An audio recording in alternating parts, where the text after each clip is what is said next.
When I first met you, I was intrigued. I was in gangster's paradise. Then I'd see you were down with a lot of guys, but not in a bad way. It was an art-making pathway. You were lovable, so I had to get to know you were discoverable. I saw how you switched it up, and that you were smart. Grew like a kid up. Then I'd take part. We became great friends. You met some of my friends, but mostly I met yours. And they were nice as sure can be. In fact, I took after them. Together we all listened to Nas and Eminem, Pac and Biggie, then Exhibit, the wildest men, if you can call them men as they were back then.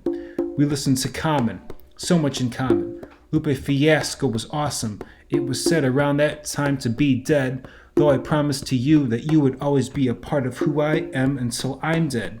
I didn't know back then that it was love, but it was, so we got much deeper. Not many people had what we had. We met many people. They touched us deeply, and also we touched them deeply. We picked up CDs of Wayne and T.I. Thrift stores, we hit those to get more. We became fiends in the best way possible. We made music and pressed play non-stoppable, if you will. When we hit a rough patch, you stuck around.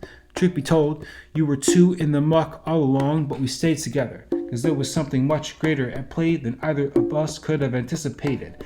In it for the long haul, we committed to make it happen. I said some cruel things, but it didn't get to you, and your mood swings I took cool whenever you had on your mood ring. I saw deep down you were human and soothing.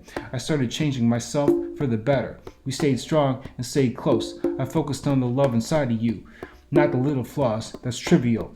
We were inseparable. Then we had more people come into our lives. Skyblue and Ohani Savant, Lady Paradox and Hobie was raw. Reconnected with Illogic and Kairino the God. Christoph Crane, Killer Priest was still doing his thing. As it turned out, I happened to check out Replicator and the group Futurology. But now there's Miles Better and Atlas Works respectively. We would surge with the Insurgent. Exodus Pain was still bringing the pain in a wise way. How could I not say something about Alex X was a lot like me? Johnny Cypher, such a raw MC, and honest as can be. Mind Bender, Expand the Mind, Encouragement Kid, Tom from Australia, Frankie D, Pet Nico, hard as ever, smart and clever, and on the Hall of Fame is Savon DePaul's name probably. So lovely, so through thick and thin, we're still the best of friends, holding hands cause we're soulmates. Damn, it feels so great. Compared to this, there is nothing so nice. Cause hip hop, you're the love of my life.